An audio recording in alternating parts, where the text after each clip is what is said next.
Tēnā koutou katoa, everyone, and welcome back to Muckyhope Productions. I'm your host, Muckyhope, and tonight is a special night, 2 nights away from the magical day of Christmas, and, I couldn't have asked for a more magical time than to talk about my favorite season with some of my favorite people all over the world. And I'll start off, as always, she's the Rudolph to my Santa. Well, no, she's more like Mrs. Claus, I would say. She's like Mrs. Claus. I'm not really Santa. I'm more of an elf because she's always telling me what to do, but I really do need that guidance. Everyone, please welcome the amazing, the wonderful, the Mrs. Michelle. How's it going, Michelle? Hello. You said to dress Christmassy. I have my gremlin shirt on and tinsel, and yeah, this is just it. 2 days to go before Christmas. I have not finished my Christmas shopping. Yeah, it's not good. Yeah, I did all my Christmas shopping this afternoon.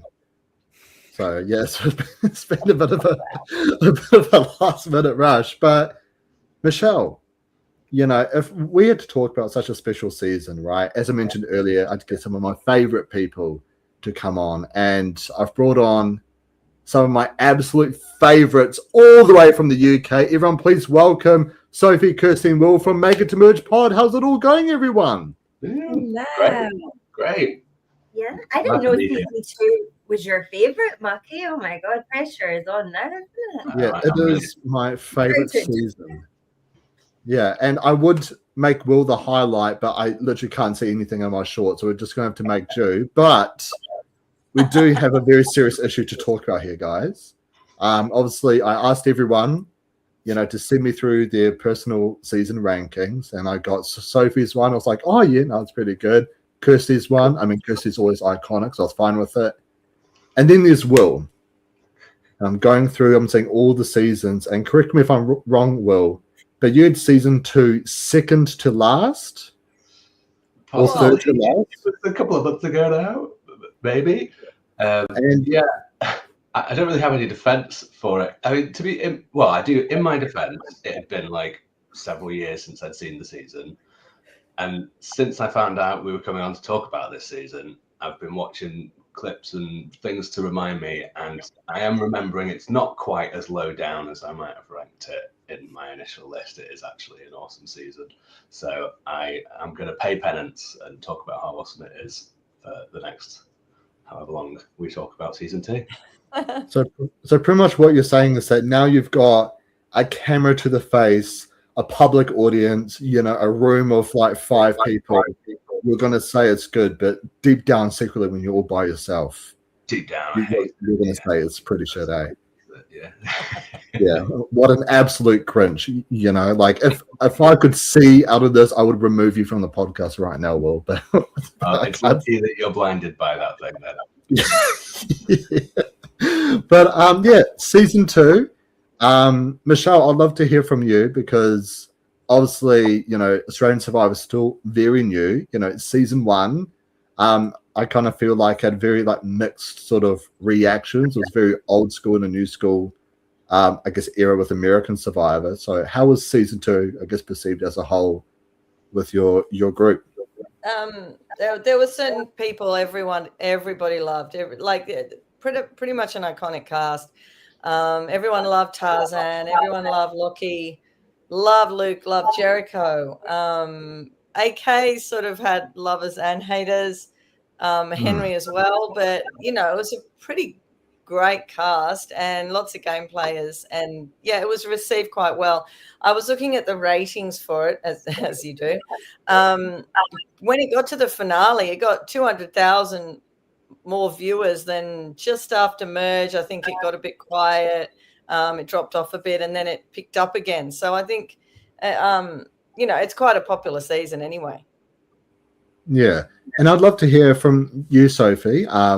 Like when you watch Australian Survivor, did you watch it in like chronological like order, or are you like more of a newer fan of Australian Survivor? No, I watched it in chronological order, but after it had been released, so there's quite a lot of binging at the start until I caught up to where it was being released. So yeah, I watched season 1 and then straight away into season 2, which was just like a breath of fresh air. Yeah, I feel like it's almost like having a caramel slice after eating like a slice of bread.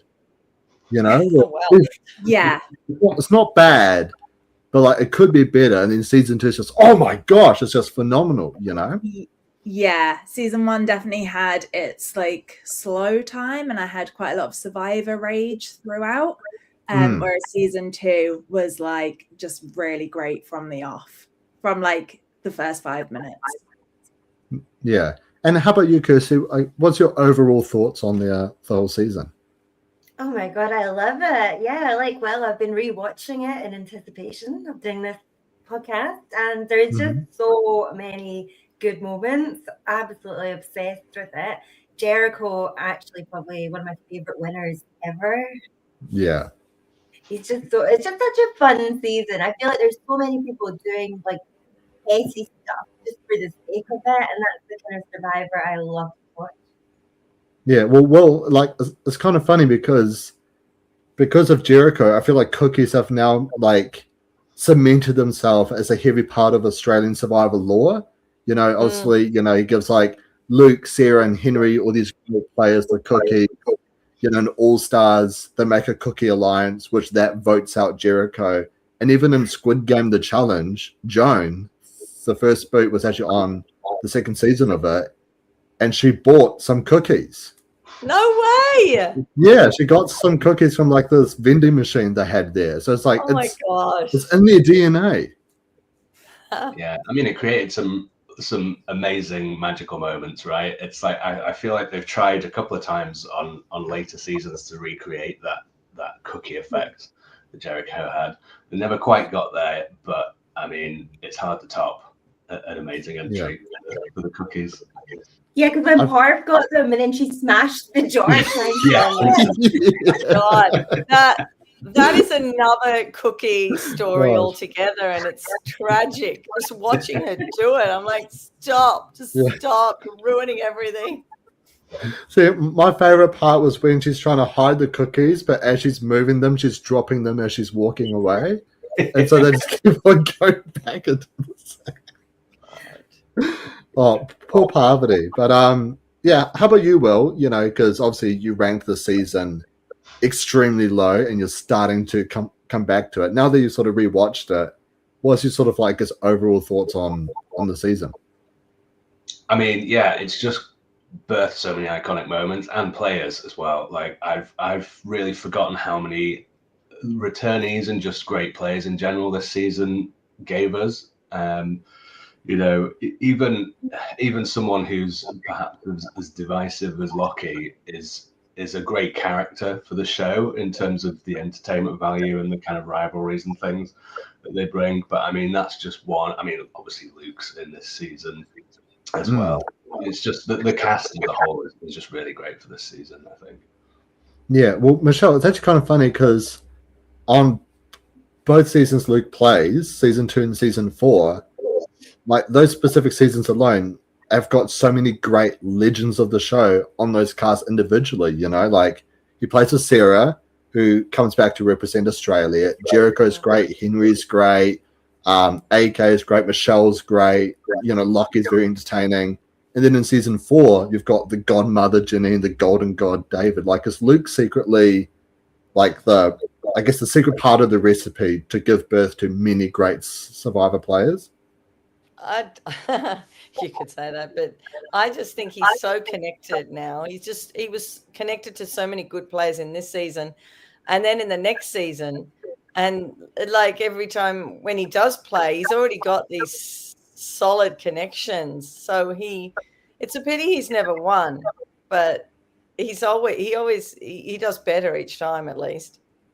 Yeah, and like I guess for me personally, like this season was like the first season that I really fell in love with Survivor. You know, like I watched 2016, but I only watched it because I'm from Mount Maunganui originally, which is like a 3-4 hour drive away from where I live now.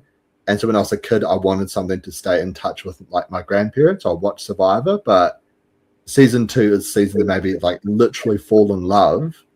and become the super fan podcaster that I am now. You know, Luke Toki is my favorite Survivor player of all time.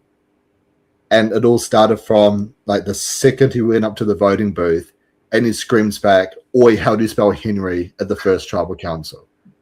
You know, like just that moment just maybe fell in love with the show, fell in love with Luke as well. And yeah, that's why this season is one of the reasons why it's my favorite season of all time, because it's the OG as a starter. And Sophie, you never forget your roots, right?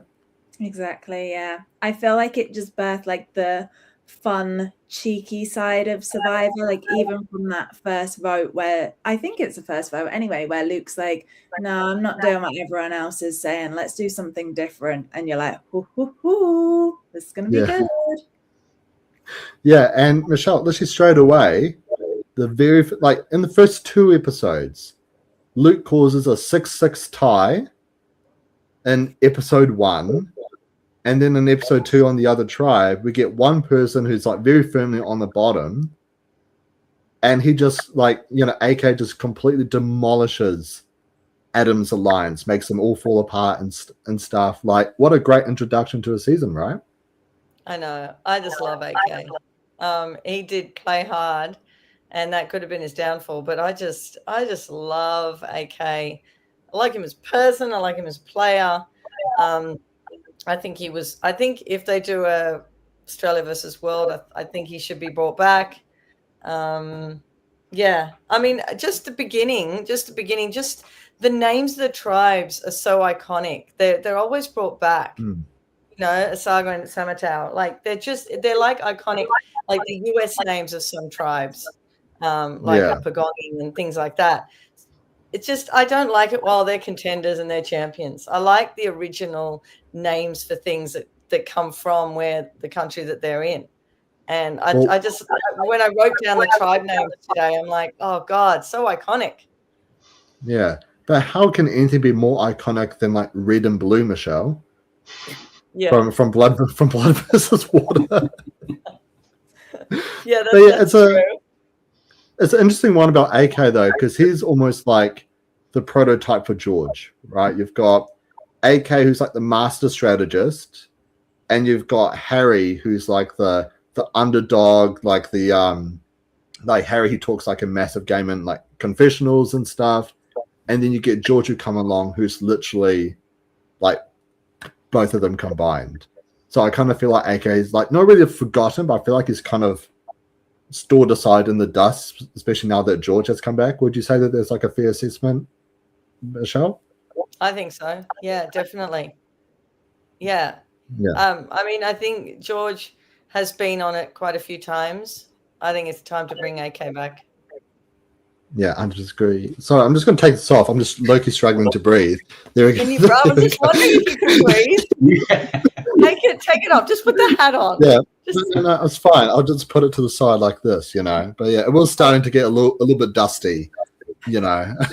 A little bit dusty inside. You look like a nun now. You're not a nun or something? What's going on there? Just well, see, I'm no longer a nun.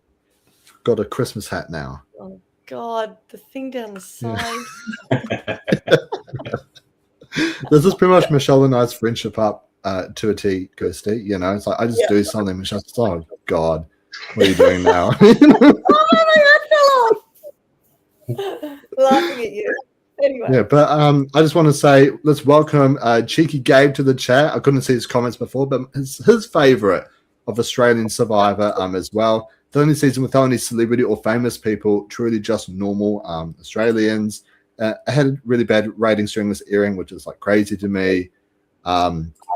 It's a very gamer season needed after season 1 mateship. Yeah, it is surprisingly like well, I feel like we had season 2, which is super gamer heavy. And then we had the Champions vs. Contender season where it's not exactly mateship, but it's like a little bit like it's sort of in between. We've got all these like loyalty alliances, like huge alliances as well, and like a couple gamers, but not as many like massive moments.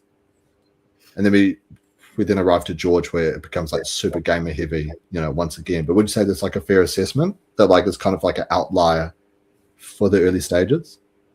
Yeah, I think so. I think it's nice because it's it is gamery, but it's not like to the extreme. Like, I think some criticisms of like the later seasons of the US Survivor is that it just becomes like a formula in terms of how to play the game and how to potentially win the game.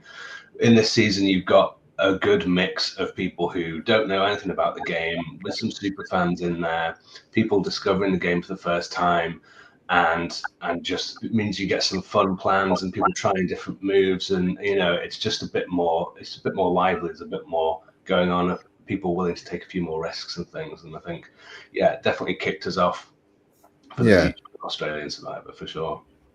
Well, Kirsty, something that I personally really loved this season, right, is over in the Summertail tribe, AK, he's kind of like on the bottom for a lot of it, and Lockie's the one in charge. But then very shortly into the season, AK is able to flip it, and he's the one running the show, and Lockie's at the bottom. And I feel like we just don't normally see that. Like, the big macho, super buff guy is at the bottom, like scrambling for his life, and like the short strategist is just running circles around him. And the thing I think that makes it even more funny is Lockie himself that just cannot believe it. He's saying like multiple times, he just can't believe he's on the bottom, and then everyone's following AK instead of him. And then AK is just absolutely loving that and using that to wind Lockie up more. Like, at one point, a part of AK's strategy is literally lazing around camp, doing nothing, while Lockie's like slaving away trying to get the fire going, and AK's giving him some like helpful advice, like, oh, maybe don't do it in the wind.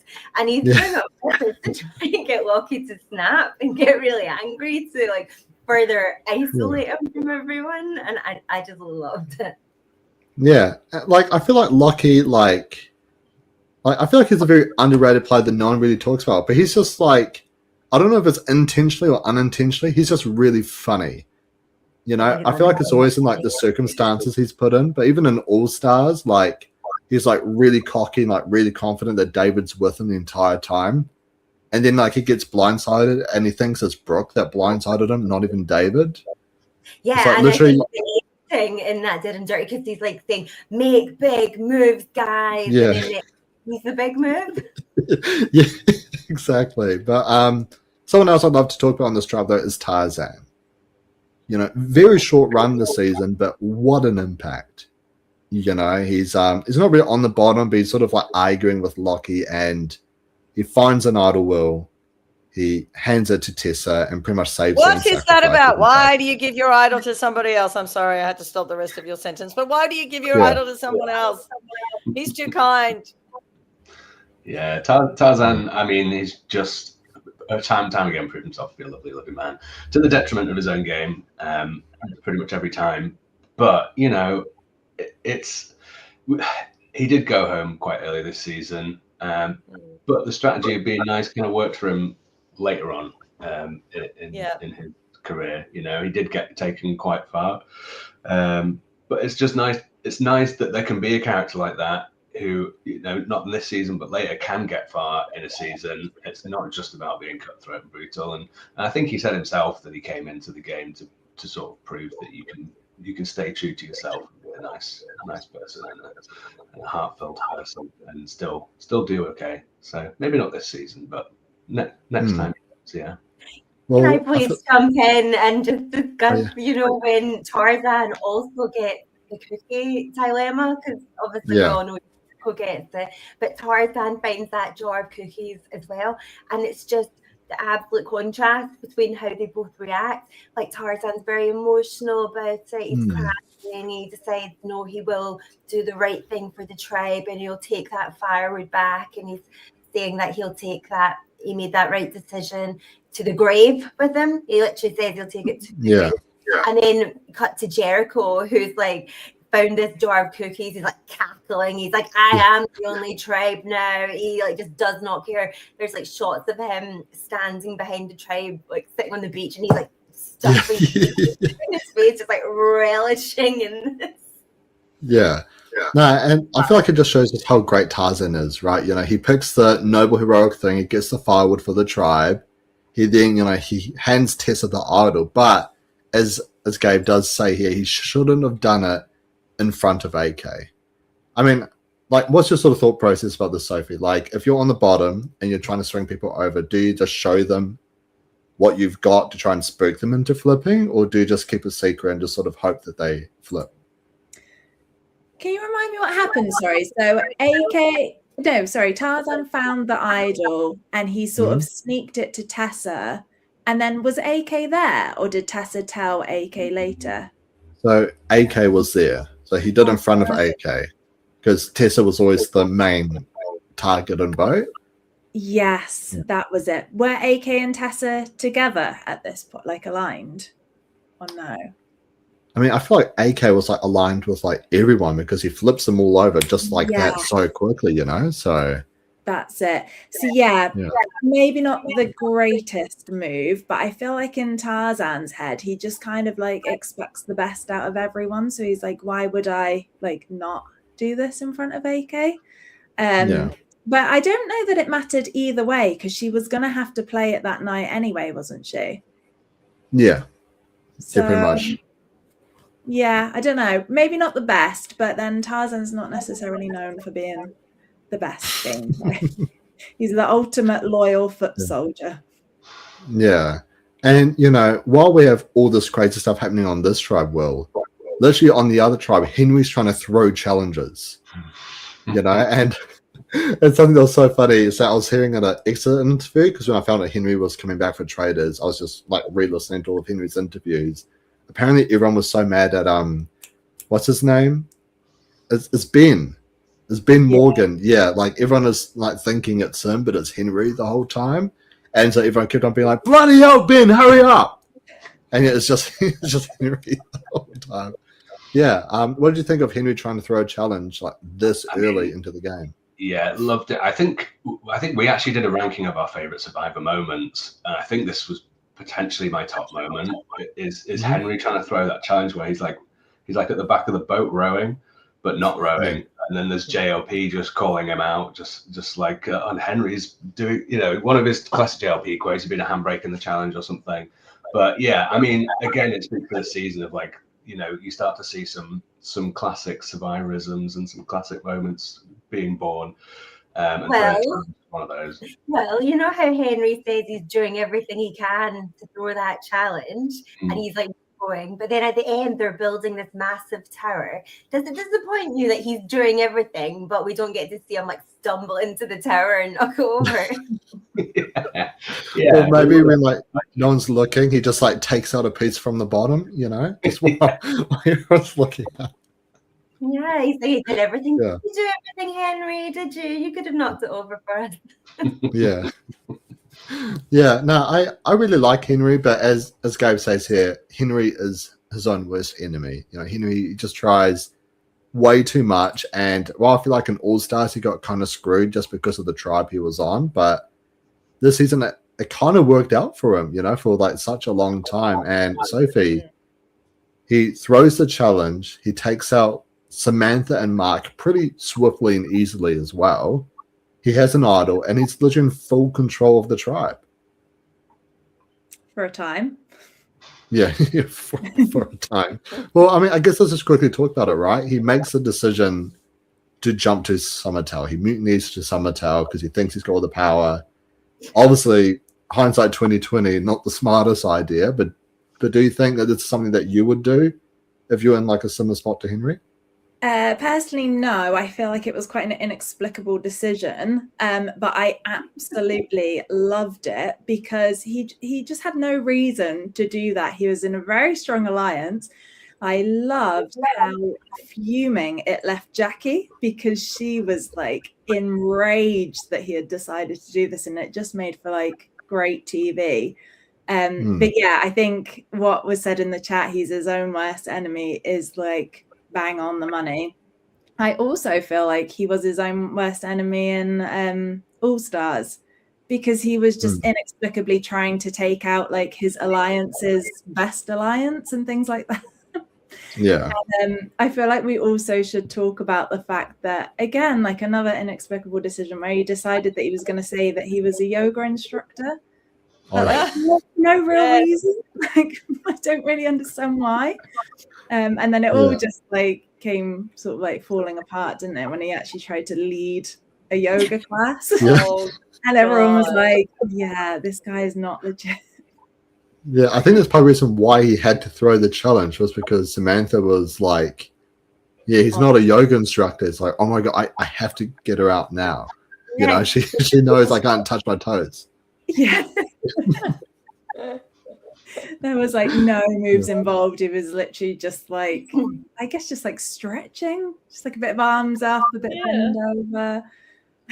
Classic. Do you prefer Henry's yoga class or season 1 yoga class where Andrew gets the pot in the pan to do the yoga and he's in his coaching? The pot in the pan is like always going to be the absolute ultimate for me. Well, actually, a very fun trick I learned from our great friend Michelle Staggs Dara Hamish is that if you actually spin around a couple of times and then try to touch your toes, you can touch your toes. So I can't touch my toes, but yeah, when you're like stretching and stuff, because we have to stretch every time before we work, if you spin around a few times, then reach down, you can actually reach your toes. Yeah. Can you show I us have to now? do this with my daughter. My daughter. Oh, can't sorry. touch Yeah, her let me toes. just move it out. Yeah, I'm wearing another form of pajama shorts. I don't think pajama shorts on top of pajama shorts would be the best look for a podcast right now. But yeah, it's This yeah. is the most bizarre thing ever to come up in a podcast, and most bizarre of all. I'm going to get my 19-year-old daughter to do that tonight, and she's going to go, "What the hell are you talking about?" I'll just say, "Just spin, just spin." Yeah, just spin. And touch your toes. Oh my God! Yeah, So weird. and I do just want to very quickly welcome Brendan to the live. Welcome, Brendan. Hi, Michelle, Muckyhope Pod, esteemed viewers, etc. Well, we love you too, Brendan. You know, I hope that you enjoy this this live. And Henry thought he was running the entire tribe, felt safe, didn't realize Luke and Jericho were already planning to flip on him. Yeah, well, what's interesting is that I love Luke a lot. However, before Henry leaves, he tries to save Joan. That fails. He then tries to save Mark, and that fails as well. Like, was Henry leaving actually, like, if Henry stayed, is this a spot where maybe Luke gets taken out next, potentially? What do you guys think? I don't know, because Henry and Jericho had that strange relationship, didn't they? Where Jericho was sharing cookies with Henry, and then at one point, Henry gives Jericho the idol clue for the idol that he's actually already found to like one side. And then when they merge, they're kind of like, you know, in an alliance again. So Jericho kind of stopped that happening. Yeah, maybe. But like, I don't know, we've seen Jericho a few times. He tries to stop things happening, but things just happen anyway. You know, we'll talk about a very big moment that was happening pre-merge a bit later on. But we also see, in my opinion, another really great non-alum, right? You know, I feel like when you get voted out, you get sent to the other tribe, but then you vote someone else out as well. I feel like that's probably the best non-alum that you can do. Send like 2 people over to the other tribe, and then the other tribe has to kind of send 2 people over as well, but by like voting them out, if that makes sense. Like so you don't know it's a non-alum, but you vote them out. So then they're like, oh my gosh, I feel betrayed. I'm gutted, but you're actually on the other tribe. I feel like that's probably the best way to do a non-alum. How about you, Will? Like, would you say that's one of the better non-alum twists, or are there other non-alums that you prefer a bit more? I think this is a good one because it's a good drama creator, right? It's like you said, it leaves. They know who's voting them out at that point, so they know, you know, who they hate on that tribe now. They've got some vengeance to give out later if they survive being on the other tribe, and it does change up the game a little bit. You know, if things are starting to feel a little bit stale, it throws in a couple of new people on each tribe, and gives them an opportunity to save their game a bit, and also gives people on that new tribe they're going to a chance to change their games up a little bit. You know, have a different number. Maybe they've been thinking about making a big move finally, and you know, getting into a new alliance, and this gives them that prime opportunity. And that's something I like that we see quite often. Is people don't always just vote out the new person in the tribe. Not always. We do sometimes see people take advantage of it and make some good moves. And yeah, I think it is a good non-LM if we're going to have one. Yeah, and we do also get this beautiful moment as well, which, Kirsty, I feel like you probably really love this moment. But as they're going up to vote Annalise out of the tribe, they all scream out her name. Oh my gosh, yes. I'm sorry, Annalise. I love that. So that we can keep our vibes strong. The reaction. Just her eyes are just so great, you know? And then it's like, I wish you'd work with us tonight. Annalise, I wish you'd worked with us Yeah. tonight. Me too. Oh, it's just so great. I'm voting Annalise. Just beautiful. Absolutely gold right there. But that's probably the best way to communicate to your alliance in a random twist or non-LM, right? Just if you're the first person to vote, just scream out who you're going to vote. Just save all the scramble. Let your whole alliance just follow through. Has anyone ever screamed out a different name to the one they're voting? I don't think so. No, but Interesting. we saw it kind of come back a wee bit with Ferris, didn't we? When he said everyone should do that for Raymond to kind of guarantee that. Remember when Raymond had that advantage that everyone needs to get? Oh, yeah. Yeah. Yeah. Yeah, that too. Yeah. But that would be a pretty great strategy to try and like make people misplay idols and stuff. Just like shout the wrong name, you know? Like, Yeah. I'm voting for Will. You don't like season 2, so I don't like you. But yeah. I feel like Nick was the originator of this move when he was voting for Sue. Wasn't it? Oh, yeah, he was. Yeah. What did he say? Like, I'm voting for you for old time's sake? It's something like that, like their old rivalry or something. Yeah, no, true. And this is almost like the beginning of Tara's story. And Michelle, obviously, while I wasn't really a part of the fandom at this point, definitely that's sort of something I've understood is that Tara seems to be hated by so many people online. Not hated? Not hated, but not. I mean, Jericho was so highly loved that no one could come up to him besides Luke. And she wasn't hated. She wasn't really loved or hated. It was just, she was like a non-person to a lot of the fans. It's hard to explain because she was still playing, but a lot of people thought she didn't deserve to get to the end, you know? Yeah, which is a weird argument, right? Because obviously we look at Hayley. She got voted down, Bransford Sprawn came back and won the game, and a lot of people see her as a phenomenal winner in Australian Survivor. But with Tara here, people are kind of saying that she's like non-deserving. Do you think that, I guess, just the tides of Australian Survivor have changed? Michelle was now more accepting of non-LMs versus how it was back then? Definitely. I think she'd be viewed differently now. I think a lot of the casual fans love big moves. They want to see big moves, but they don't understand that you don't have to make big moves to get to the end. And I think a lot of people have more value in the underdog in terms of, you know, you can do subtle things to get to the end. You can just have a great social game. But then you don't generally win by not making a move as well. So it's difficult. And I thought she played a good game. Yeah. Well, I mean, something that Gabe brings up here, which this really did make me laugh when she said this at Final Tribal Council, but she said that she started playing the game on day 40 when she planned to vote out Lockie. That was in her pitch on why she should win Survivor. So I started playing the game when we made the plan to blindside Lockie's. Like, what, this like final 7 onwards? They were roughly constructing that plan. And Gabe says that he didn't like the way that she treated AK at the start and how she acted when she was on the bottom. Yeah, I would say that's something that kind of got on my nerves a wee bit, Kirsty, right? Where at the top she's very, like, even during that tribal council where Amy gets blindsided, it's like Tara, Lockie, and Elise, everyone's laughing at kind of AK and stuff, and then he turns the tide on them.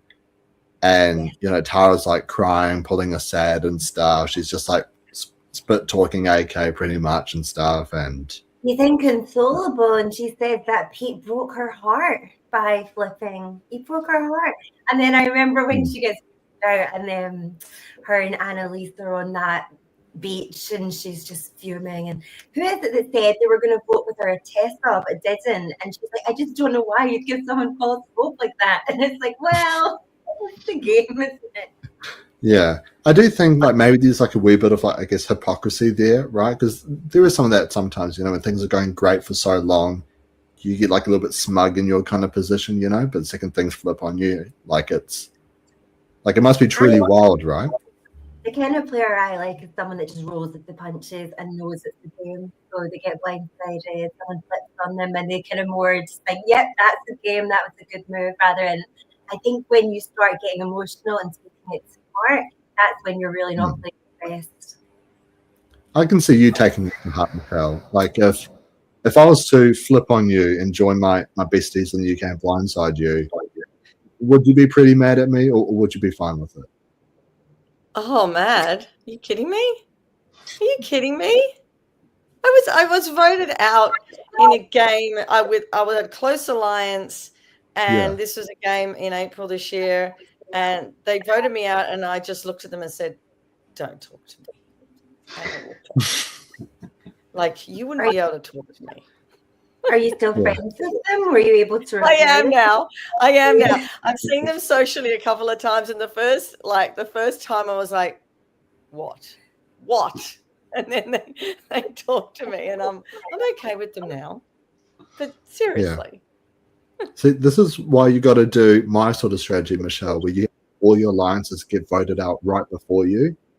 Right. So that no one can. So basically, I don't know if I've told you guys about this, but if I told you that I did like a podcasters versus players survivor game earlier in the year? No, and we need to hear absolutely everything about this. That one. I'll tell you all about it from start to finish afterwards. But basically, I'm good friends with Ferris. He was gone. Then Cam from Cup Immunities got along with him. He's gone. Alex, speaking llama, also my bro. He's gone. Simon and Eden then go out in a double elimination, and I've got no one, like literally no one. I literally went into a room with Eileen and Shannon and Gus, and I was like, "Can you guys like save me, please? Like, I need someone." Did they? No, I got voted out that round, but yeah, no, it was I feel like that's a master strategy. Just have all your friends get voted out right before you, so then when you get voted out, it's like, all right, that's fine. There's no one else who would like it. For you, did it? Because then you went out next.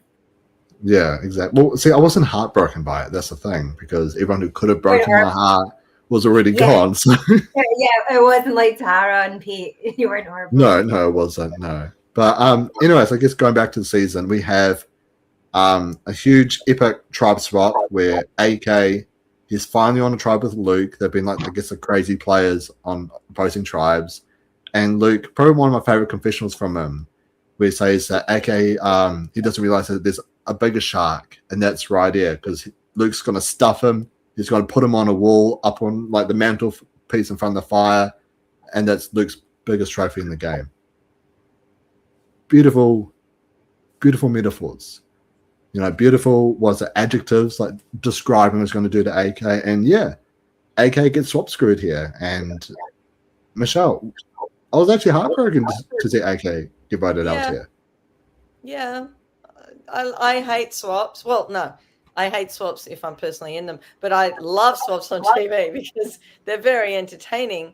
Unless I really love a player and I know, well, they're just gone now and they don't stand a chance. And I think it's really sad if a swap happens and say they swap and it's 6-6 and it ends up being 5-1 or 4-2, and you know there's no way the other ones are breaking and they're just going to go. And I think it's really sad because if you're a really good player, even if you're a really good player, you can't get out of that.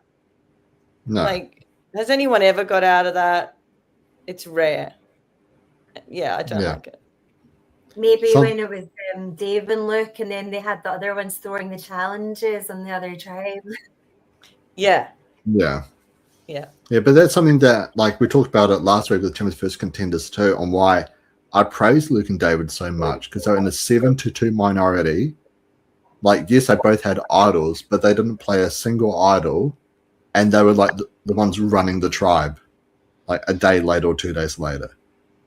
You know, and I just find it just so impressive, and like that's why I see both of them as like really bloody phenomenal players, right? But you get AK here, who's on a tribe with Crazy Luke and his whole main alliance, and then you've got Tara, who's just been poisoning the well. Like, Sophie, is there anything AK could have done to survive this vote? Yeah, no, I don't think so. I think like the Dave and Luke reference, they came in like as a double act, so it was quite easy for them to work their magic together. Whereas AK just felt like very alone. He really struggled. And it's frustrating because I wanted to see him go so much further in that game.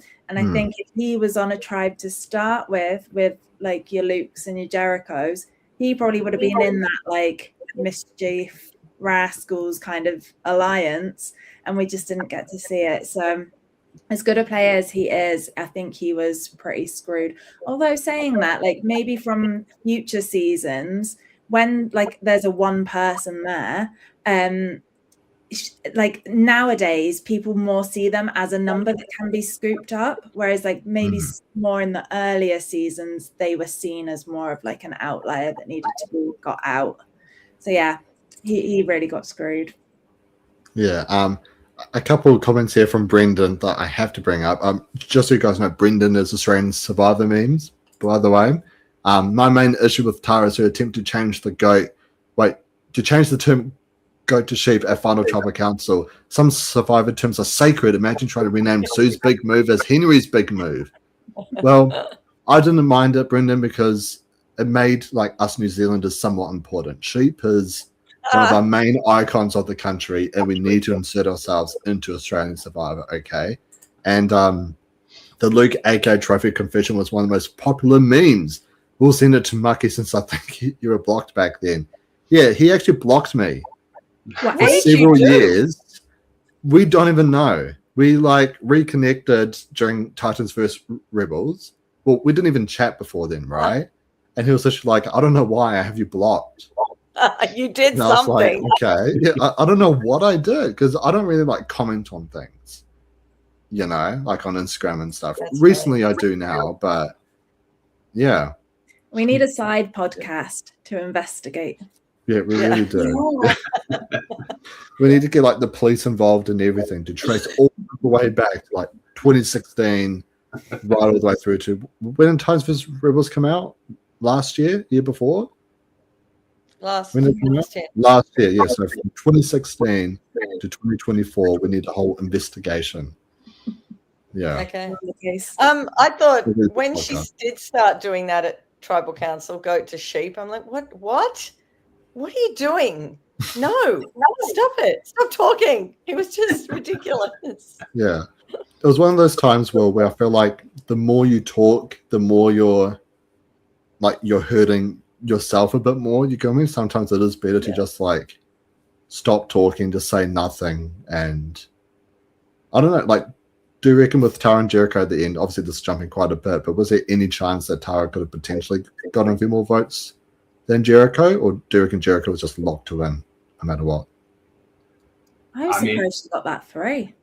Yeah, I watched a video last night actually where they basically were saying that Tara actually had a better jury pitch for like Jericho was kind of stumbling around a bit and a bit all over the place, and Tara actually came out with a good pitch, and I kind of agree to an extent, but it also goes to show how little of a chance she really did have winning against Jericho, because even, you know, the jury pitch can make or break someone's win, you know, if you really screw it up.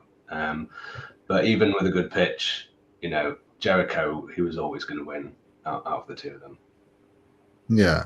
And Kirsty, a very exciting episode we have is Luke and Sarah are finally going to war with each other.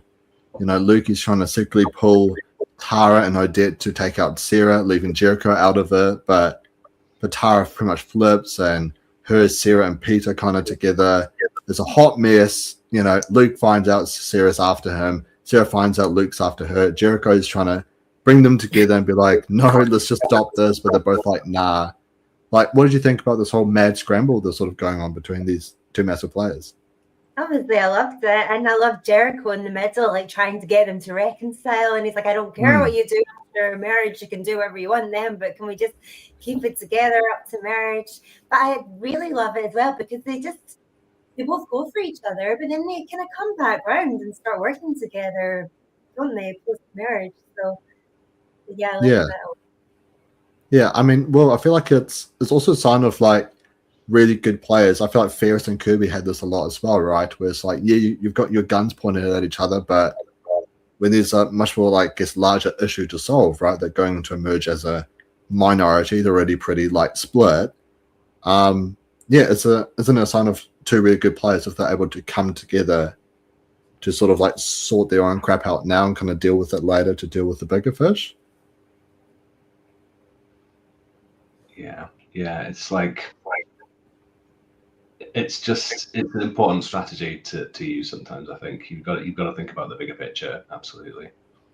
Yeah, and something here from Brendan as well. That I reminded him of Odette. She was the first person to ever spoil a Survivor season for him by posting sports bet odds on her story.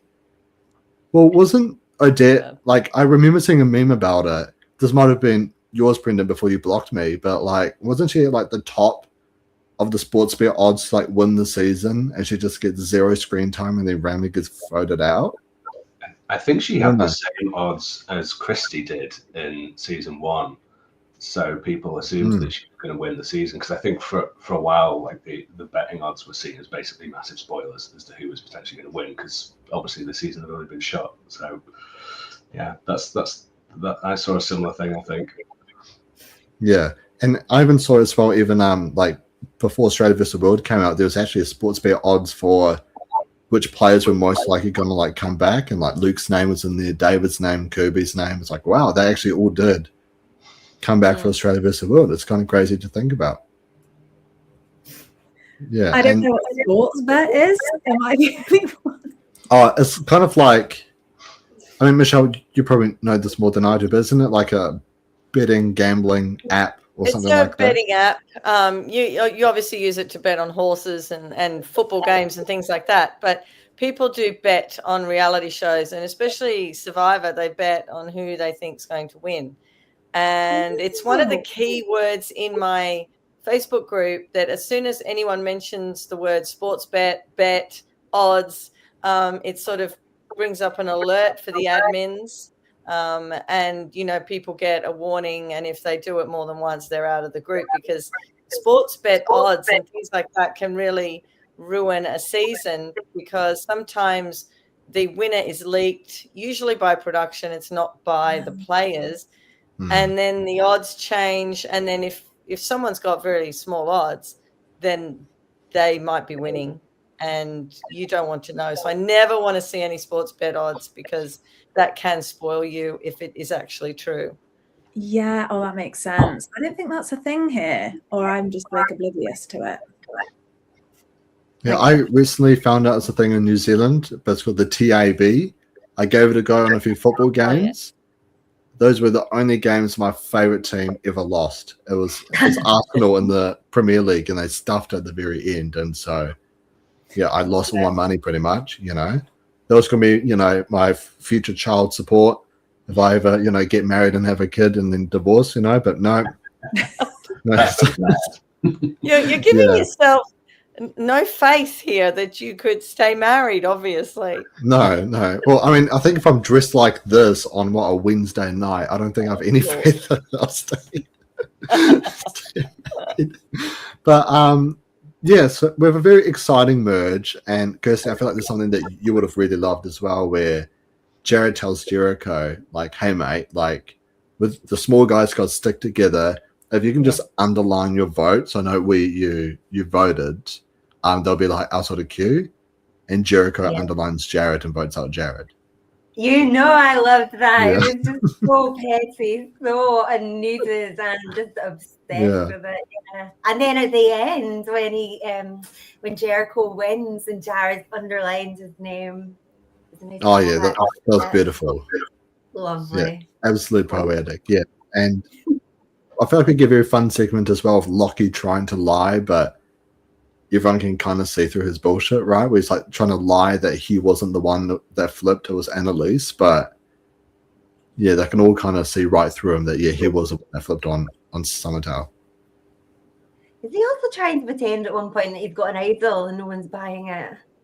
Oh yeah, yeah, that's pretty great. I mean, I feel like that's so great about like Lockie and I guess like Alex as well from Titans vs Rebels is that they're like stereotypically like the leaders of the alliance are the ones trying to boss everyone around. But when you have seasons where they're actually on the bottom, scrambling, making like random moves and stuff, is like very entertaining to watch. 100%. Was it in this season where Lockie got told off by JLP? That was All Stars. Oh, Those All Stars, yeah. I feel like that's the only time I've ever seen JLP mad. I loved it. So Wasn't much. there like the swimming challenge or something like that? Yeah. And They were like, Yeah. No, he kept like I grabbing remember. people, and JLP was like, "This is non-contact. Told you once." And then what did he say? Like, "You lost. Get over it." Yeah. Like, rewind.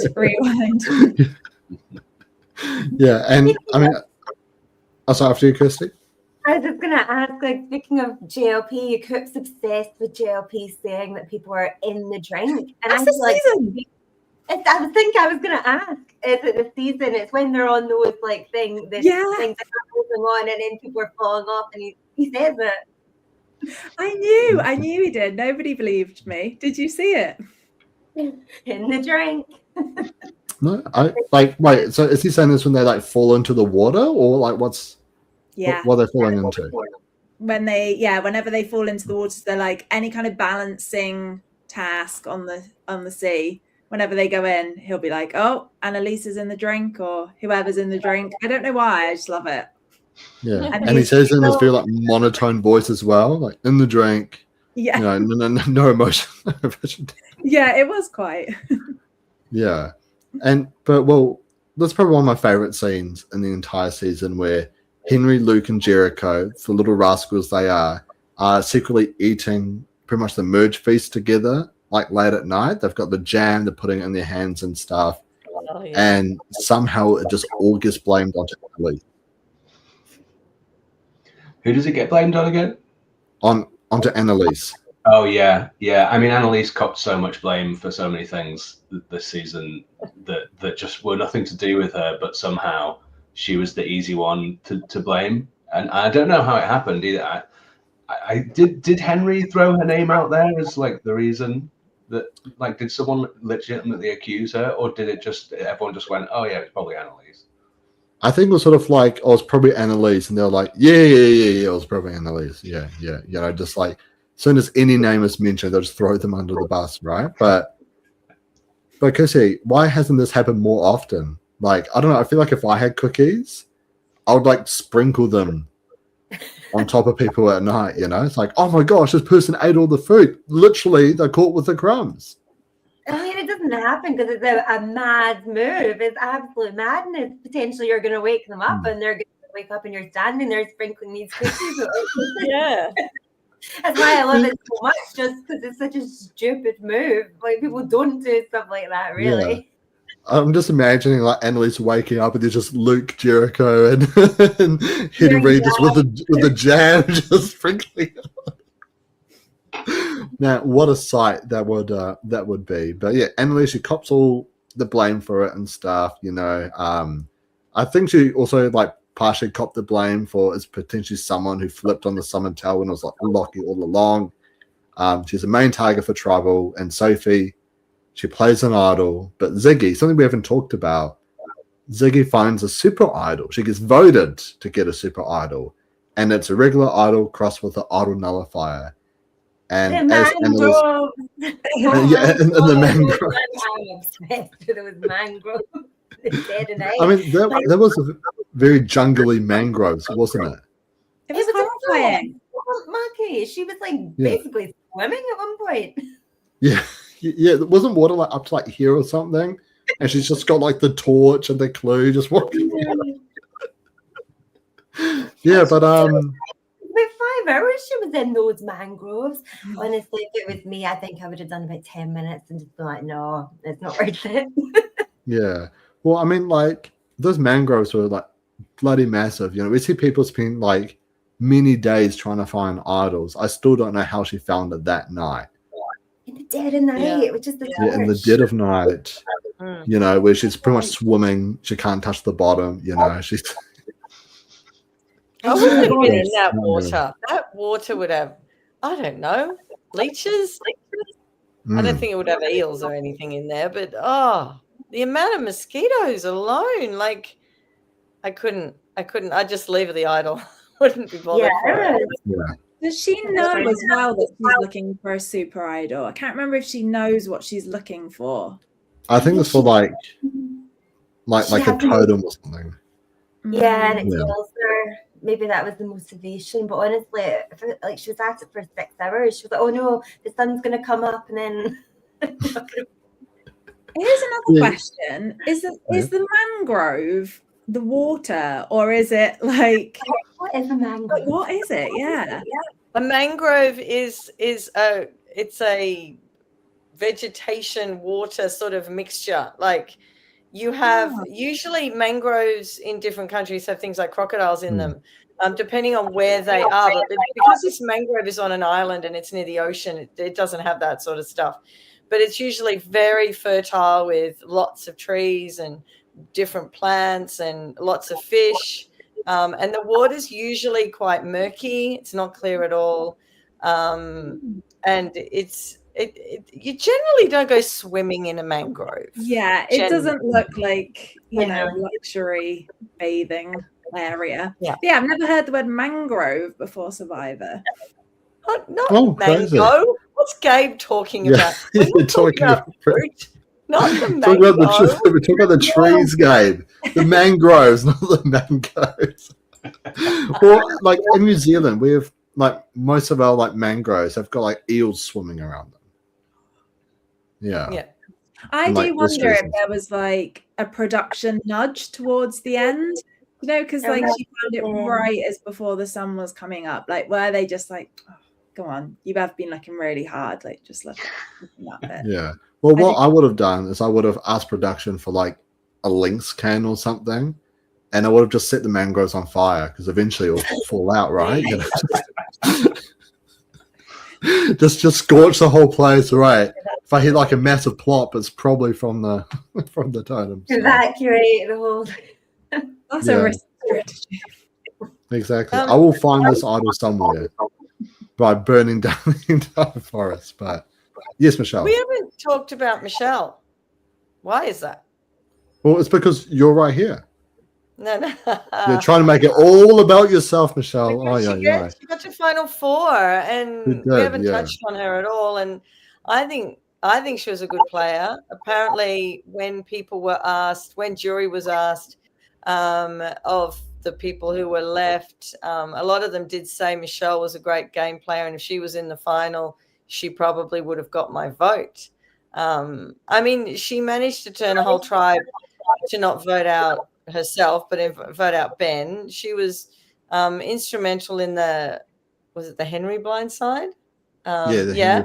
And she had just so many connections. She had a great social game. And, you know, I'm glad she got to Final Four, but I wish she would have gone to the end. And, I mean, if she would have been next to Tara, she would have won. She would have been next to Pete, she would have won. Not sure if she would have won next to Jericho. What do you think? I don't know, because like as we kind of spoke about earlier, Jericho's pitch was not the best, and that, you know, strayed Tara a few votes, right? So it's like if Michelle just has a way better pitch, which she's obviously really great at doing that, at pitching herself, then maybe she's just able to sneak more votes off of Jericho then maybe. Yeah. How about you, Sophie? What do you think? Michelle versus Jericho at the end, who do you reckon wins? That's a real tough one. I think I still think Jericho would have won, but I think it would have been a lot closer. I think Michelle was great, and I just found her really funny as well. I don't know why. She was just really entertaining to watch. But she did car, didn't she? So at least she didn't come out completely empty-handed. Yeah, she finally won a challenge, and it was to win a car. Yeah. Yeah. Michelle's great. I loved her. But I think, it's amazing to make it that far as well without really winning any. I don't know if she'd won any challenges up to that point. No. But yeah, she was a great character and did have some good moves in there as well. Yeah, something that I do love, like Michelle, you actually made me completely, you reminded me of it, where she's at the Tribal Council with Ben. Now, Ben did have a lot of mishaps, sort of sharing maybe a little bit too much information with her, but he says something, and I relate to him because I stutter quite a bit as well, and he's like stuttering, and she just like completely just swoops the rug from under his feet and just turns everything he says against him, and there's just nothing he can do because everything he says is just turned against him, and that's why he gets voted. That's why he gets voted instead of Michelle, which is pretty wild. Pretty wild to think about. Yeah, and obviously Sophie with Annalise here, she plays the idol, and Ziggy uses the super idol to block Annalise's idol. Yeah. I'm not a lover of that super idol. I don't know what everyone else thinks, but for me it was just a bit of like a I didn't love it as a move. Was it a good move? I feel like it wasn't even a good move. I feel like there was I haven't done the rewatch, so my memory is like a little bit struggling. But I feel like it wasn't a good move for her to play that super idol. I think because she was meant to be in an alliance with Annalise at one point. Am I getting that wrong? I can't remember. No, I think you're right. I think you played it because she wanted to use the super idol. It didn't necessarily make sense at the time. Yeah. And it was just a bit like, I don't know. It just fell a bit flat for me. I'm not sure that I would want to see that super idol again. Yeah, because the other super idol was like the one in Kagayan where you could use that after the votes. That was annoying as well, though. I was pleased because I think Tony had it, didn't he? But it just feels a bit like it's not as exciting for me. Yeah. No, I mean, I do like this one, but I do think it was kind of random on Annalise, right? Because ironically, Annalise, Peter and Tessa were trying to take out Lockie, which once Ziggy stops, winning immunities, it's Lockie that's winning all the immunities. So maybe if Ziggy just let that happen, maybe she then wins out instead of Lockie. I think you've just reminded me. I think that's why I didn't like it, because I think I wanted Lockie to go. But why would you want Lockie to go? He's great. No, I'm not a huge Lockie fan. I was ready for a Lockie blindside at that point, I think. Fair enough. And, straight after this, though, we get the downfall of Henry. And I feel like this might be genuinely one of the greater blindsides of the season, just simply because of how it came about. So, I mean, obviously right before it, we get the auction and Luke wins that advantage too. He pretty much gets everything. Right, and he's at his table. He eats everyone's food and stuff, have everyone's drinks. He also goes to this bar with Tessa and Michelle to make the Champagne Alliance. And after Henry loses, it's raining. No one's really able to strategize, but they very carefully whisper, "It's Henry," and that's the only thing that makes this whole plan work. It's just that very small whisper. Yeah, I was about to bring up the Champagne Alliance. I love that they start ramping up the names of alliances this season. You got the Champagne Alliance, you've got the Cookie Army. And yes, this is where, going to drinking champagne with someone else or drinking nachos or whatever you can totally change the game. These challenges that give them, 4 of them can go off to have something to eat. And a lot of the time this just changes the game. And it's great for them to, get an advantage, but isn't it fun when things like this move everything around? I mean, I still think the best one was in Titans vs Rebels when Alex brings Kirby and a couple of others to the lasagna, but he eats too much lasagna and he's pretty much like falling asleep. He doesn't really talk. He's throwing up. I'm sure he's throwing up from the lasagna. Yeah.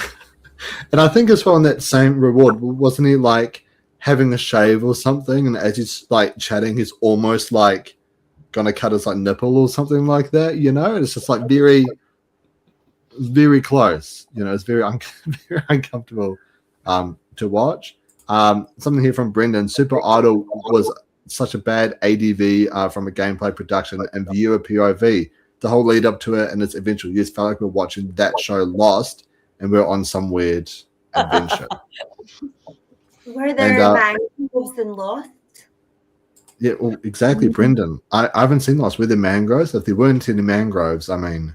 I'm pretty sure it was pretty heavy jungle in there, yeah. Yeah, but would you rather heavy jungle or heavy mangroves? A jungle? I don't want any water where you don't know what's in the damn water. I'd rather have anything above ground. But isn't that like true Survivor the Mangroves? Yeah. Oh, yeah. Awful. It'll be like as if... And I feel like we should do like a Make It to Marriage, you know, pilgrimage to visit a mangrove one time. And another one here from Gabe as well. Great blindside. Henry was so confident his OG tribe was running merge. Perfect time to strike Henry, especially since they know he has an idol.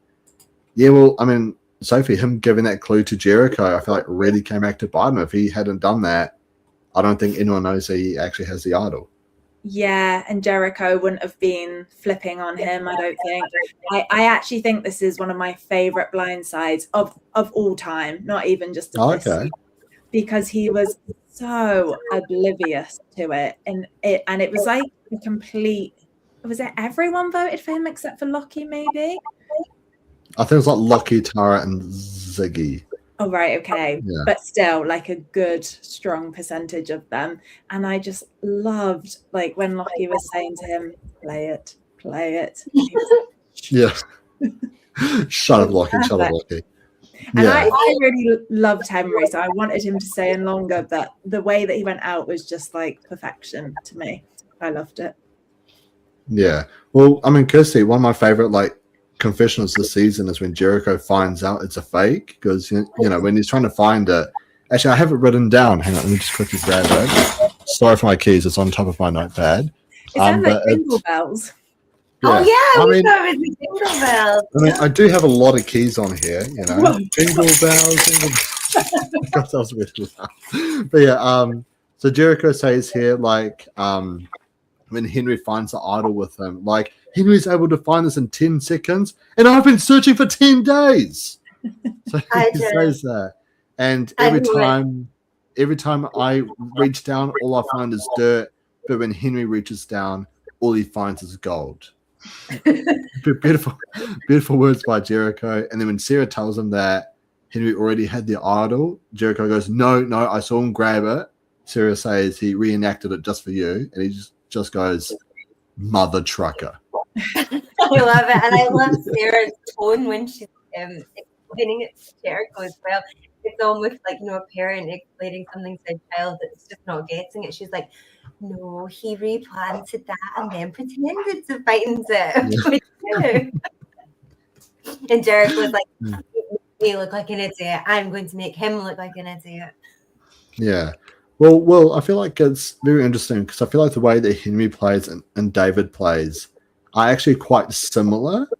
However, like just in All-Stars, David was just able to change his game, whereas Henry wasn't. But that was actually the matchup I was most like looking forward to seeing, is Henry and David potentially on the same tribe together. Like, I guess, what's your overall thoughts on Henry? Yeah, I think you're right. They are very similar players. I think David manages to keep his composure a little bit better than Henry, though. Like we saw in All Stars, it kind of felt like Henry was a bit all over the place in that season, and he was really trying hard to make up for what he'd seen maybe the fans say about him in his first season or something. But he had something to prove, and it became his downfall. Whereas I think a player like David is less, because he's so self-confident. He's able to sort of shrug off that kind of feedback a bit better and just play his own game a bit more. So I think that's probably the main difference between the two. But I do really enjoy Henry as a player and enjoy watching him. I do think he's a fun player. Yeah. Well, Sophie, how far do you think Henry's going to go in for traders next year? Unfortunately, probably not very far, because I just think he doesn't have the like quiet composure. Do you know how on traders you kind of need to stay like in the background for quite a while before you start making moves? I just haven't seen that from him, which, by the way, is one of the reasons why I love him. But I just don't know if he's got if he's got it in him to stay quiet long enough. Although if he's a traitor, maybe. He may have learned from past mistakes. He might have, yeah. Maybe. It was quite a few years ago now. Either way, I can't wait to see it. Well, Michelle, our friend Sam, every time I chat to him about the traders, so Sam, he actually won a New Zealand season of the traders. He says that traders is the most impossible game to play. If you're too quiet, you'll get murdered or voted out. If you're too loud, you'll get voted out. If you're trying to like pitch names but be subtle about it, you'll get murdered. If you're pitching too many names, you're very sus, so you'll get voted out. But if you're not pitching anything at all, you'll still get voted out. Like there's no. It's a nightmare of a game to play. Nightmare. Yeah. I think Alan Carr. Like, did you guys see the celebrity version of the traders? Oh yeah. I love Alan. I didn't really know him that much before the season, but now I just see him everywhere. I'm obsessed with Alan. He's so great. He's brilliant. He's such an unlikely winner is what made him so great. But yeah, I mean, traitors is so difficult because so much of it's based on nothing in a way. Like there's so little to go on when people are playing that game. I can't imagine how anybody makes a decision until someone does something obvious. Like with Alan, when Claudia's like, everyone look each other in the eyes and say, I'm a faithful. And even though he sits there and laughs while he's saying he's a faithful, which you'd think would give everyone something to go on, there's just so much going on all the time that it just sometimes almost feels like chance that, oh, you're the person that someone's picked up on that week. You're the person someone raised at the round table. It's like, I can't imagine how difficult it is to play that game. Yeah. And, on Kirsty, we see another very chaotic move where Luke, he hides in the spy shack. He made a cheeky little spy shack, and he overhears that Tessa is keen to go for Jericho at some point. And so the plan is to split the vote between Lockie and Tara, but Luke's plan is to just throw votes onto Tessa, and it's just him, Jericho, and Sarah, and that's all he's got. And somehow it bloody works in a 3-2 to 2 vote with no advantages, no idols, nothing. Yeah. He's able to pull off this miraculous move. And it's just the satisfaction that he used the spy shack as well. It's just wonderful to see how that all played out. And then that was obviously the birth of creeping, wasn't it? Because he said he's lying in there like a creep. And one thing Bianca always finds hilarious about the second season is when, they come back to that finale and they've got merch and Luke's wearing his creeping t-shirt. The creeping shirt, baby. Gee. 4 hours. Yeah, no, I love this move a lot, but man, it was heartbreaking to see what comes after, because we lose Henry, and then we get the Tessa blindside, and then the next 2 to go is Sarah and Luke. Like, what a devastating 4 episodes, right? Losing literally all the biggest characters and players. Yeah. Loss after loss. Yeah, Tessa's been playing a really great game up until that point as well. I feel like I don't think we've really talked about her that much, but yeah, from what I remember, Tessa was really good and really good character, and Sarah as well. Yeah, like you said, all just really big players in this season just wiped out in one massive swoop. Yeah. And Michelle, is Tessa still a part of the Survivor community? Because I feel like she's like the last main character of season 2 that's yet to return. I feel like everyone else that could potentially return from the season. I mean, to be fair, I feel like everyone can return because everyone is so awesome this season. But I feel like she's like the last main player to come back. Yeah, I don't think she would be asked. Yeah, and also just while you do that, welcome time. Can't believe season 2 is so high. Mucky hates it. I hate the season time. Gosh, absolutely despise the seasons. One of the worst seasons of all time. Yeah. If it's Will in a burner account. Yeah, probably. Yeah, it's probably Will. Maybe Will is secretly Gabe as well, and he's just trying to keep the chat. Alive. But yeah, obviously we lose Sarah here, Will, and this is the only season she plays before coming on to Australia vs. the World. And I don't think we chatted much about the cast of Australia vs. the World. Were you happy to see Sarah come in to play on that season? When I first heard that Sarah was coming on, I wasn't sure why, but that was because I'd just forgotten so much of this season and her game. I was talking to Sophie about it when they announced the cast, and she was one I was just not sure about. But yeah, I mean, I think she totally deserved to be there, and she is a good player, and she's a super fan as well, right? Like, I mean, she's also the reason Dave even plays Survivor originally, because they're old friends. So yeah. Yeah. And I actually felt really bad for Sarah Sophie because, like, my sort of perception on Sarah's game in Australia vs. the World is that she's coming back. It's been so long since she last played. She's trying to make everything work out. But when you have wild cards such as Kirby, George, and David, she loses David so early. And then she's trying to get rid of Shawnee, but then George goes. Just nothing's going her way, and it all kind of just blows up in her face. Would you want to see a third chance from Sarah, or do you kind of think she blew it? No, I would definitely want to see her again. I feel like in Oz versus the World, she maybe just got a bit too much in her head and was trying to think of be really on the nose with how she didn't want to play, didn't want to do the same things that she'd done the last time, but then it just ended up getting her in this big mess and she wasn't able to get out of it. So I think third time's a charm. I think she's a really good player, and it just wasn't the right season for her last time. Yeah. Michelle, were you able to find out if Tessa is in the group or anything? She's not in the group anymore. So, yeah. No, she's gone off the radar totally. Because I haven't even seen her on iHab or anything, I think she stopped doing all those podcasts and stuff as well. So yeah, because when I was searching for her just then, rap came up as well, and someone talked to her in 2020 for some reason, but I didn't go searching because I'm talking to you guys. Oh, thank you. I'm glad you have your priorities, talking to us. Next time we all do a joint podcast, we want you to as well. What? Wait, sorry, what? You want me to have what? The next time we all do a joint podcast, we want you to have Tessa on it as well. Okay, I'll reach out to her next time. Yeah, I'll see what I can do. And Gabe says she does rap still. Really? Oh, she still does rap. There you go. Okay. Oh, crazy.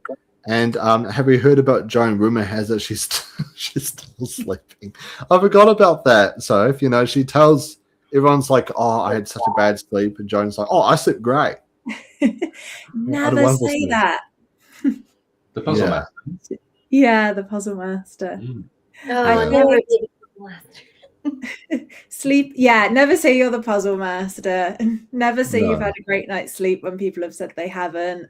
Never do a Kent and go off and sleep whilst the scramble's going on. Yeah, I did that as well. Oh my god, I was thinking of Kent when the debt was saying, "Well, really, my strategy is not speaking to people," and then it was like she was, having a nap or whatever, and I was like, "Oh my god!" Yeah, she's Kent. Yeah, and obviously we lose Luke here as well. I can't find where Gabe's commented. Oh, here we go. So yeah, the 3-2-2-2. It really burnt Michelle, and this is where Michelle really comes into her own here, where she really turns her back on Luke, Sarah, Jericho, and there's just nothing they can really do to save themselves here. And yeah, it was the first time I ever actually cried while watching Survivor, seeing Luke get voted out. Oh, I know, heartbreaking, right? And then the next time I cried was when he got voted out again 2 seasons later. I can't imagine what you were like when you got voted out the second time. Yeah. Now, like we were talking about in like last week's podcast, I remember because the season airs later in New Zealand. And I was like, because I used to work in the supermarket, I was on the checkouts, and I had these people come through and they were talking about Survivor. And I was like, oh, what's the episode you just watched? And they said, Luke just got voted out. And it was like Champions versus Contenders. And yeah, they were like really heartbroken about it. And I don't know what they've done with their lives now, but I hope they're happy watching Australia versus the world, knowing that he does not get voted out that time. So someone else with Kent. I completely forgot about Kent. He sets up shop as well on his boot episode. He's like, if people want to come talk to me, they'll come talk to me. And then he also says, I think I wrote it down, yeah, I don't have many customers today because no one's going up to him. And then we probably just get like a massive patch of everyone's trying to take out Lockie, but he just keeps on like winning immunities. So then they go for the next challenge beast, which is Ziggy. But well, I feel like if you're trying to take out the number one challenge beast, you don't vote out the other challenge beasts. You know? Yeah, you've got to get rid of them eventually, right? But yeah, it's tricky because like I don't know what I would do in that situation. It's like if you can't get rid of one, get rid of the other.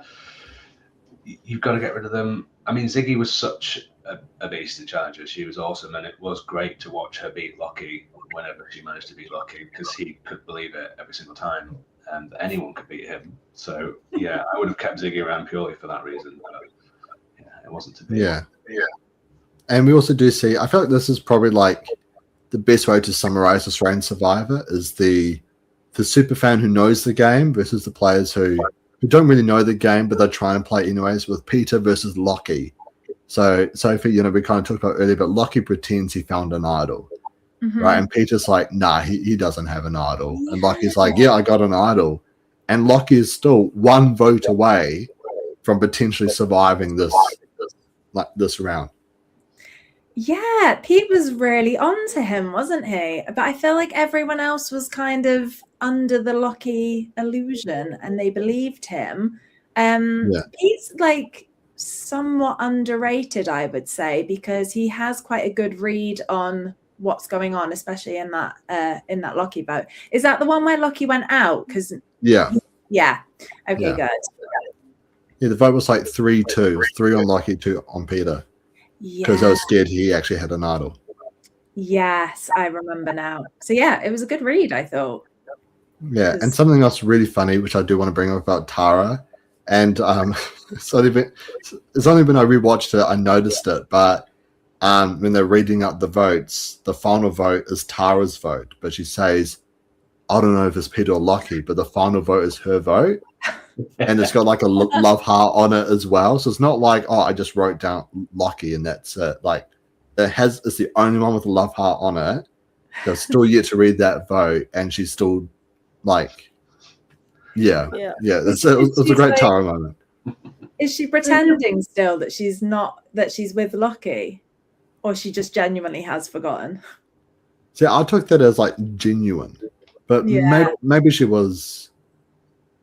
Yeah, but maybe she was potentially playing, I don't know, for like, it might the jury just have been like the adrenaline of her big moves just completely wiped her memory. Yeah. Well, let's not forget, apparently that's when she started playing the game. Okay. Oh yeah. Was that the final fight?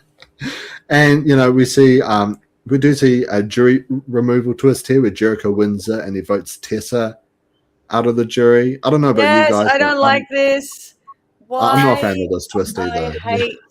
I hate if you've made all the way to jury and then someone tells you, oh, sorry, you can go home now. It's not fair. I really hate this. I hate it more than Exile Island or whatever else that Haley went to. Like, I hate it. It's number one on my hate. I agree. It's not very exciting as a viewer either. It's just like, yeah, I'm with you. And you'd just be fuming if you were that jury member. You've done your jury duty. You've been there, like watching all these tribals, and you don't get to vote. Oh, I'd be so mad. Yeah. And there's always the great players that get voted out. Like Tessa gets removed and then Shawnee gets removed. Yes. And the heroes versus villains as well. It's like, can we stop doing this to like our favorites? Can it just be like a member of production or something you send away? I don't know, but Dull twist Yeah. as well, isn't it? Like, what's the Yeah, point? it's really boring. yeah.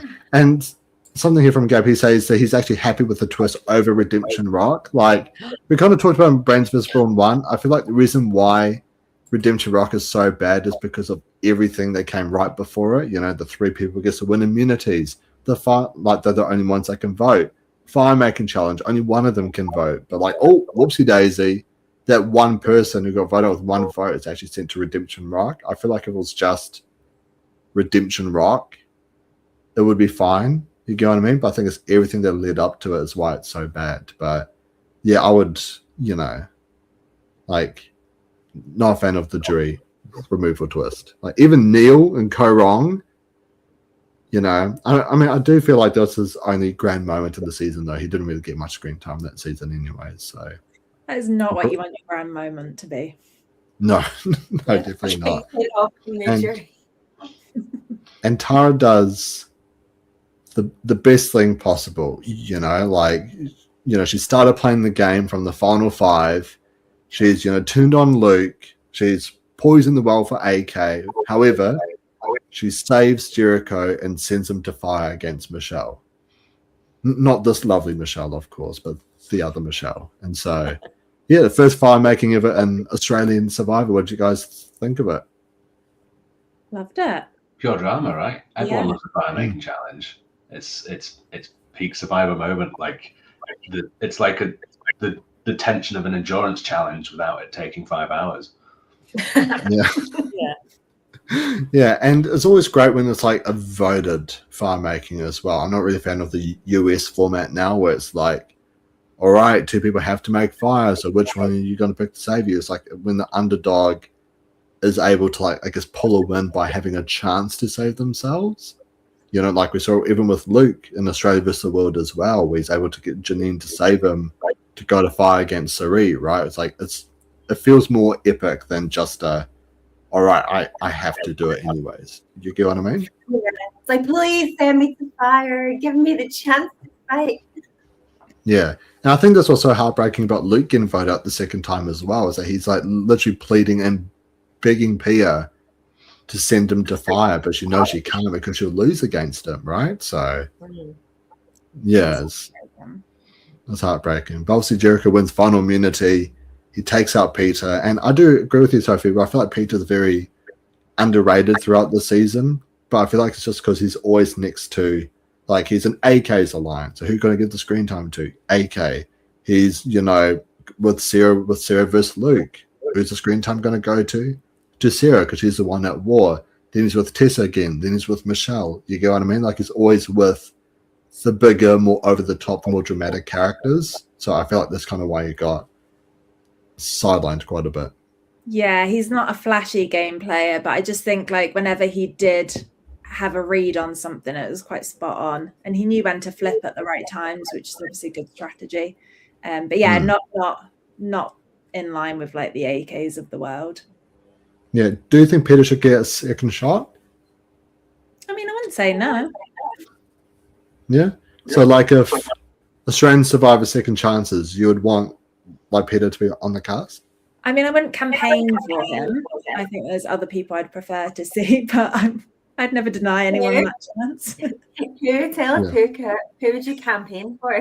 You would a campaign for Des. Yeah, I'm on board with that. Yes, we do need Des to come back. The greatest first boot in Survivor history. Yeah. How about you, Will? If you had to campaign someone for a second chances, who would it be? Oof. That's a tough question because so many people have had second chances now. I honestly can't think of someone off the top of my head. You're gonna have to come back to me. Right. How about you, Michelle? Who hasn't been on but a second time? Yeah. So even Tom says here, Mucky's determined to have every Australian Survivor player play twice. If you had to pick one player who hasn't come back. Mm-hmm. Oh, what's the guy He's an older guy from the first season. It's Des. Feegs. Feegs. Really? You want Feegs to come back?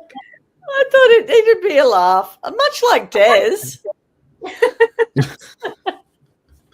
As Tom says here, Juicy Dave. I agree, Juicy Dave would be pretty great. But how about you, Kirsty? Who would you want? Andrew, season 1 Andrew. Season 1 Andrew. Love it. Yeah.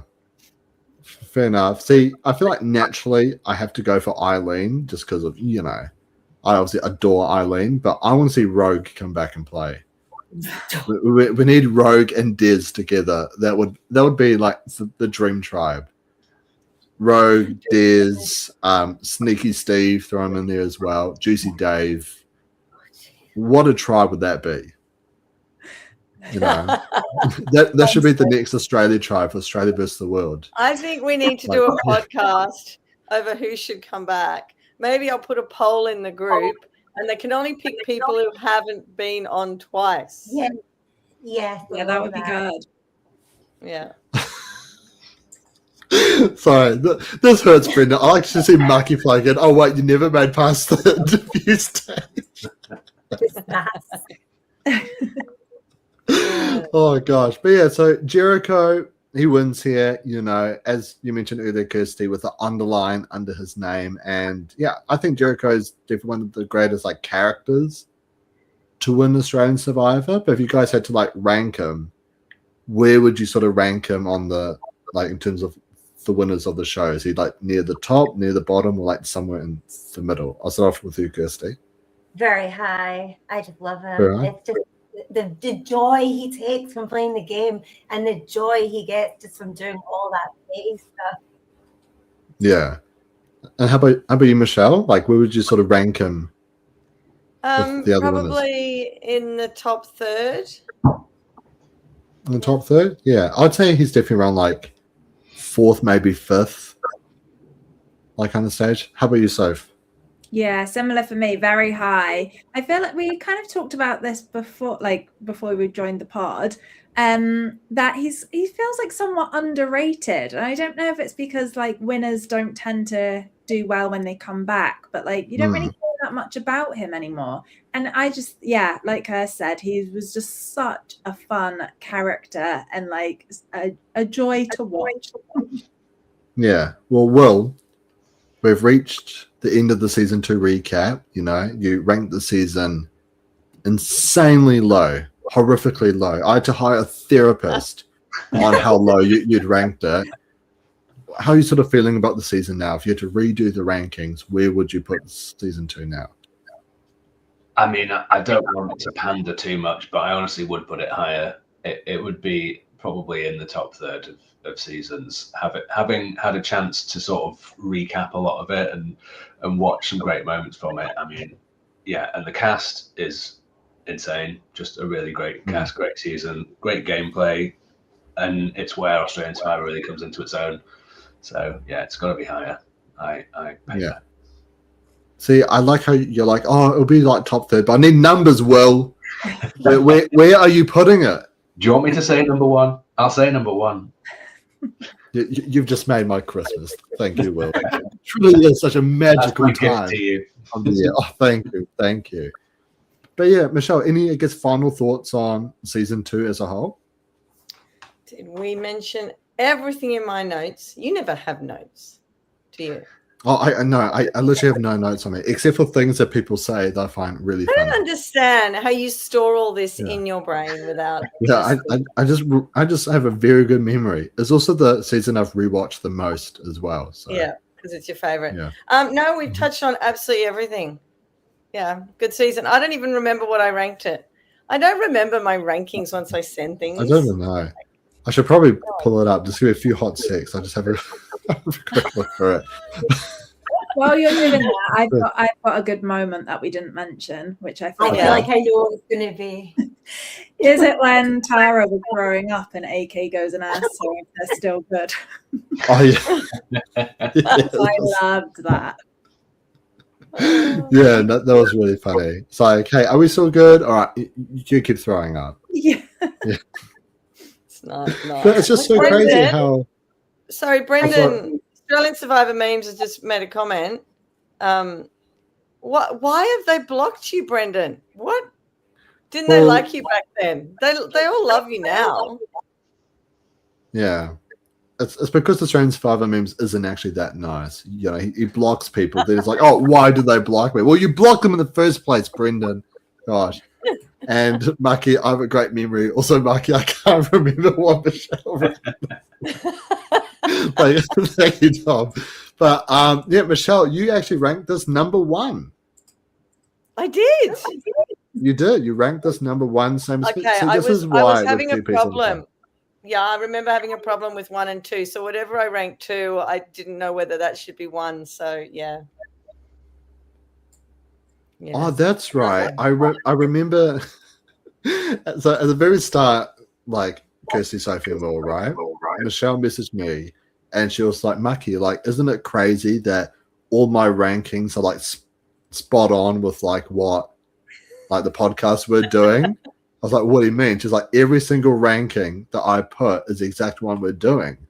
And I looked at her, and no, she thought the overall rankings I sent her was her own ranking. Because I pulled up the wrong thing. I pulled up the wrong, and I'm like, this can't be. I can't be totally perfect here, can I? Like, this is ridiculous. I pulled up the wrong thing.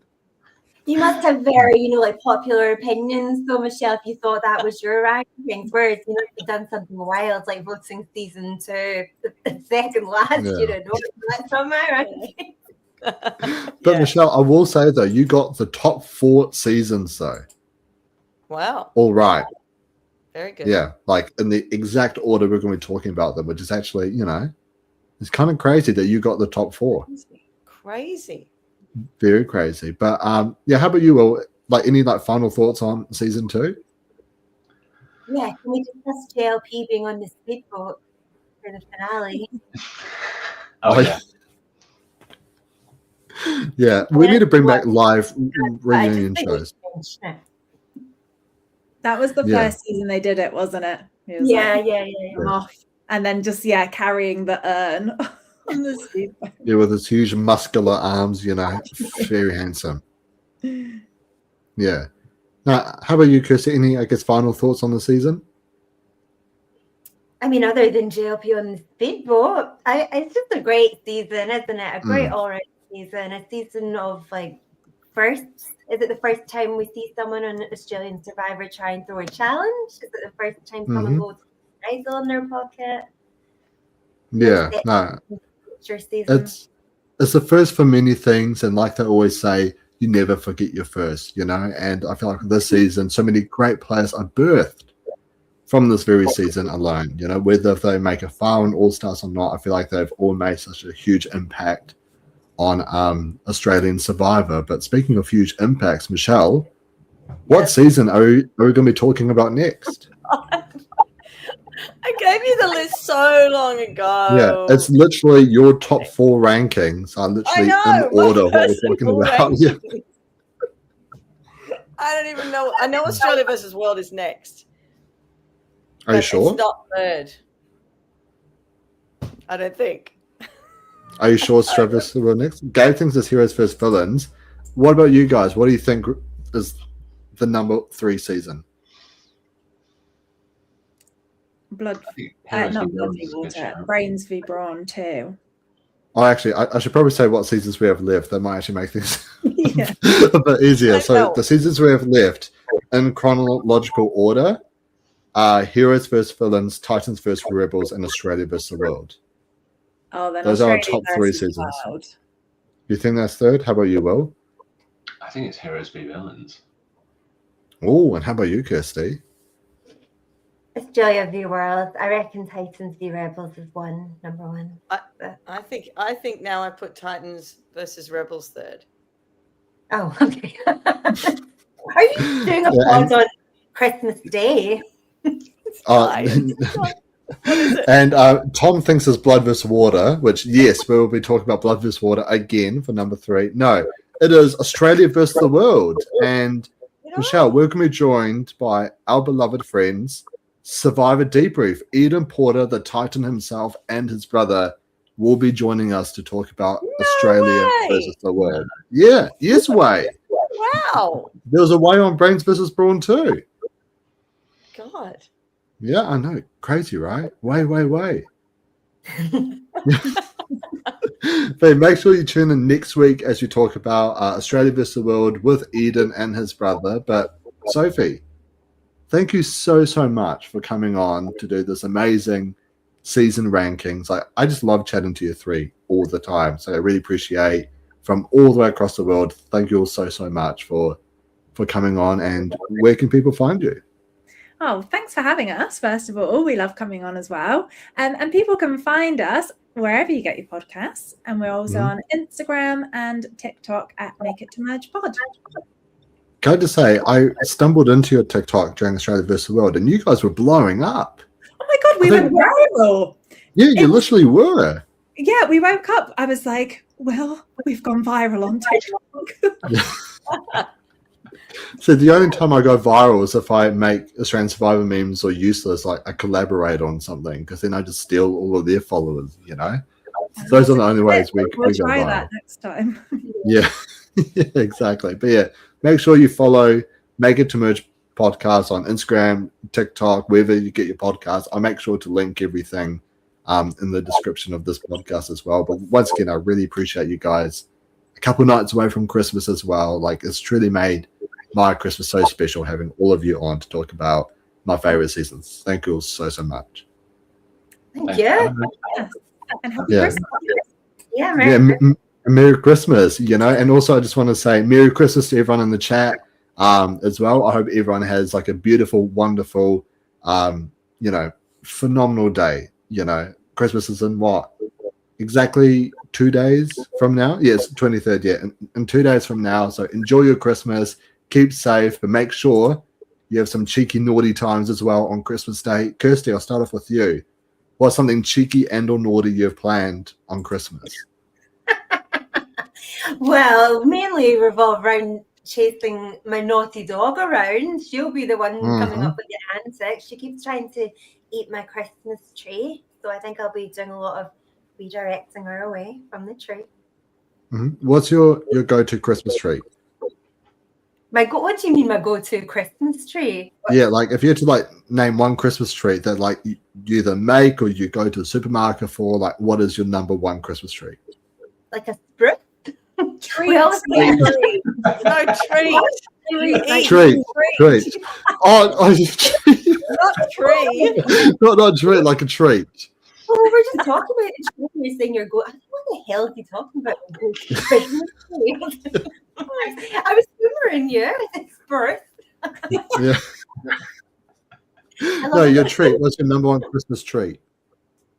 I love a bit of Yule log, but you know, it's got to be the kind that has the fudge icing around the outside. None of these, like, you know, the ones that are really dry and just have a bit of chocolate. No, it's got to be full on luxury fudge.